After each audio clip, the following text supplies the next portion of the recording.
జెండా దించాలా? హలో, 100 అడుగుల రోడ్డు ఉంది కదమ్మా, చూడండి ఆల్రెడీ దాటేసి వచ్చాను.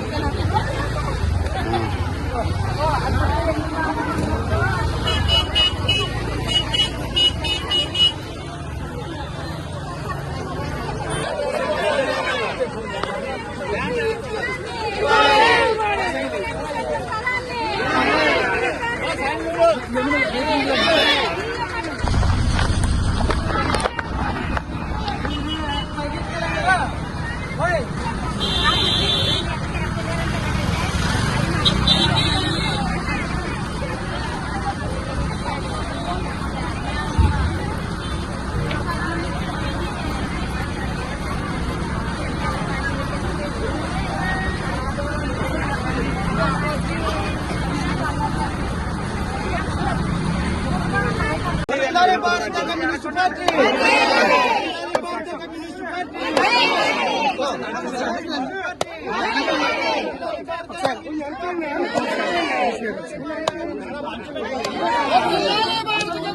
కొంచెం వెనక్కెళ్ళండి బయట వస్తుంది.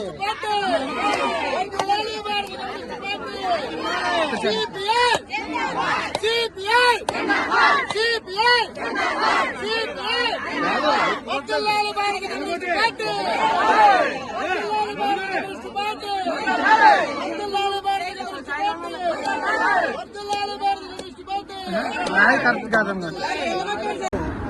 చంద్రబాబు నాయుడు గారు ప్రతిపక్ష నేతగా పదే వాగ్దానం చేయడం జరిగింది. గ్రామీణ ప్రాంతాల్లో 3 సెంట్లు, పట్టణాల్లో 2 సెంట్లు, నగరాల్లో 2 సెంట్లు భూమి ఇస్తాం. అదేవిధంగా ఇంటి నిర్మాణానికి 4 లక్షలు కూడా చాలా స్పష్టంగా ప్రకటించడం జరిగింది. ప్రభుత్వం అధికారంలోకి వచ్చి 10 మాసాల అనంతరం కూడా ఆ వైపుగా ఎక్కడా చర్యలు కలపడం. నాకు తెలిసినంత వరకు ఒక్క మంగళగిరి నియోజకవర్గంలో మాత్రమే పేదవాళ్లకు ఇళ్ల స్థలాలు ఇచ్చే కార్యక్రమాన్ని లోకేష్ గారు చేపట్టారు. దాన్ని మేము అభినందిస్తాం. కానీ మిగతా జిల్లాల్లో, మిగతా నియోజకవర్గాల్లో, మిగతా 174 అసెంబ్లీ నియోజకవర్గాల్లో ఎక్కడ కూడా ఇలాంటి కార్యక్రమం కొనసాగడం లేదు. కాబట్టి మేము ప్రభుత్వాన్ని కోరుతా ఉన్నాం, ఎన్నికలకు ఇచ్చిన వాగ్దానాన్ని అమలు చేయడానికి బడ్జెట్ కూడా సక్రమంగా నిధులు కేటాయించలేకపోయారు. కాబట్టి వెంటనే నిధులు కేటాయించి అన్ని చోట్ల కూడా ఇంటి స్థలాలు సేకరించాలి. స్థలాలు ఇవ్వడమే కాకుండా ఇంటి నిర్మాణానికి 5 లక్షల రూపాయలు ఇవ్వాలని కూడా అనుకుంటారు.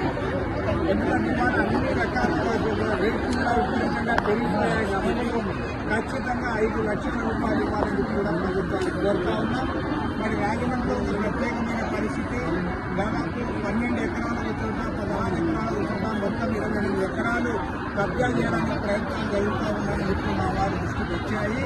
మేము ప్రభుత్వాన్ని కోరేది ఏమంటే ఇప్పుడున్న ఈ ల్యాండ్ అంతా కూడా పేదవాళ్ళకి ఇస్తే ప్రభుత్వానికి కూడా మంచి పేరు వస్తుంది, పేదలకు కూడా న్యాయం జరుగుతుంది. ఎందుకంటే మీరు ఎక్కడో 30-40 కిలోమీటర్లు అవతల వాళ్ళకి ఇళ్ల స్థలాన్ని ఇస్తే అప్పుడు వాళ్ళు రోజు కూడా కష్టం చేసుకుని బతికే వాళ్ళు అంత దూరం పోయి రావాలంటే వాళ్ళకి ఇబ్బందులు ఉంటాయి. కాబట్టి మీరు ఎలాగో 28 ఎకరాల ల్యాండ్ ఉంది కాబట్టి మీరు ఇక్కడ ఇళ్ల నిర్మాణం చేపడితే అందరికి కూడా మేలు జరగడానికి కూడా అవకాశం ఉంది. ఆ రకంగా దీన్ని చేయాలని చెప్పి కూడా ప్రభుత్వాన్ని కోరుతా ఉన్నాం. అందుకని ప్రభుత్వ దృష్టికి తేవడానికే ఇవాళ ఈ కార్యక్రమాన్ని చేపట్టాం.